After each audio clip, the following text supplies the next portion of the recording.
सुप्रभातम। आज हम नरकों के नाम और तथा बिलों के संबंध में चर्चा करेंगे और नारकियों के दुखों का चर्चा करेंगे। पहले जो हमने क्लास ली थी वह पूर्व क्लास में पंख प्रभा और धूम प्रभा, तम प्रभा, महाप्रभा, इनकी भेदों की जो चर्चा थी, उनके नामों की जो चर्चा थी वह अपन ने प्राप्त नहीं कर पाई थी और उसी क्रम को आगे बढ़ाते हुए आज अपन चर्चा करते हैं। पंख प्रभा जो है, उस पंख प्रभा के 7 नाम हैं: आर, मार, तार, बरचस्क, तब, भड़ा, बढ़ाए।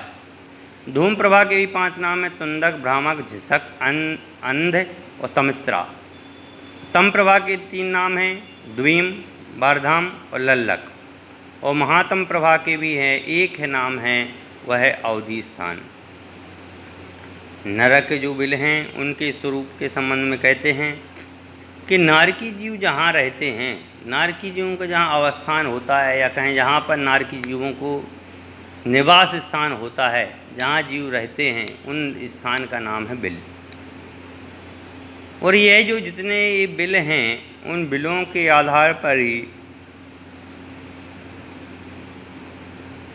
इंद्रक हैं, श्रेणीबद्ध है और प्रकीर्णक के भेद से 3 प्रकार के नरक बिल हैं। कौन कौन से? इंद्रक, श्रेणीबद्ध और प्रकीर्णक।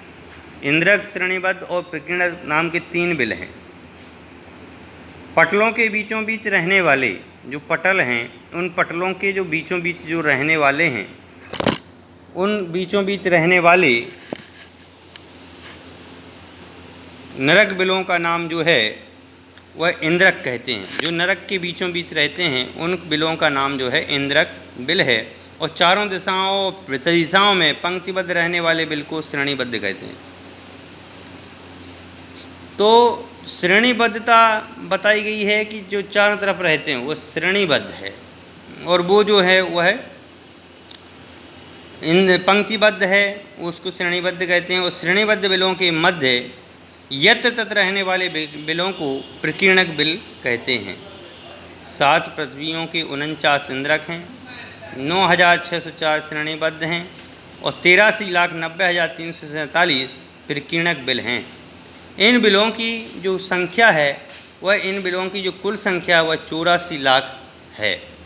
इसलिए कहते हैं कि नरकों के में जो बिल हैं, नरकों में जो नारकी जीवों के रहने का जो स्थान है, वह स्थान जो है 84 लाख बिलों वाला है। अब नारकियों की जो दुख हैं, वह नरक गति में जो जीव निवास करता है, उन नरक गति में निवास करने वाले जीवों के जो दुख हैं उनके बारे में अपन कहते हैं कि नारकी जीवों को अपने पूर्वोपार्जित पाप कर्म के उदय से 4 प्रकार का तीव्र प्रकार से दुख वेदन करना पड़ता है। कोई भी जीव है, वह जीव यदि यहाँ पर मध्य लोक में यदि कोई भी पाप कार्य करता है, तो उस पाप कार्य से यदि उसके नरक गति का बंध होता है तो वहाँ उसको अनेक प्रकार के दुखों को भोगना पड़ता है, जिसमें कि 3-4 प्रकार के दुख हैं। सबसे पहले तो है क्षेत्रजनित दुख, कि नरक में जाने के बाद में उसको क्षेत्रजनित दुख होता है, शारीरिक दुख होता है, मानसिक दुख होता है और असुरकृत दुख होता है। तो अपन ने देखा था क्षेत्रजनित दुख और शारीरिक दुखों की अपन ने चर्चा कर ली थी। मानसिक दुख है, वहाँ पर अनेक प्रकार की वेदनाएं दी जाती हैं। कभी वहाँ पर बैतरणी नदी बहती है, कभी वहाँ पर आग में जलाया जाता है, कभी भट्टी में जलाया जाता है। जैसा जो जीव कार्य करता है, उस कर्म के आधार पर ही उसको उसकी सज़ा प्राप्त होती है। अतः जैसे कर्मों को वह यहाँ पर बांधेगा, अच्छे कर्म करेगा तो अच्छी गति की प्राप्ति होगी, बुरा कर्म करेगा तो उसको बुरे कर्म गति की प्राप्ति होगी। अच्छे कर्म करने वाले को देवादि गति की प्राप्त होती है।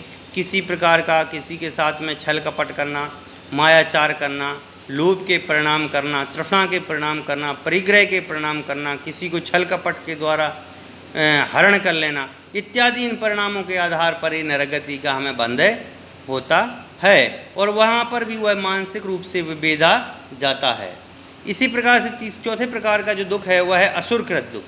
यदि कोई जीव नारकी है और यदि उसको पता चल जाता है ये हमारे पूर्व जन्म के माता पिता हैं, और यदि वह पूर्व जन्म के माता पिता का अवधि ज्ञान से देखने के बाद लड़ता नहीं है, तो वहाँ पर वह असुर कुमार जाति के देव हैं, वह आपस में भिड़ाते हैं, मारते हैं और उनको कष्ट देते हैं। तो वह आपस में सारे के सारे जीव, नारकी जीव जो हैं, आपस में भिड़ते रहते हैं। इस प्रकार से क्षेत्रजन्य, शारीरिक, मानसिक और असुरकृत, इन चारों प्रकार के दुखों की आज अपन ने चर्चा की है।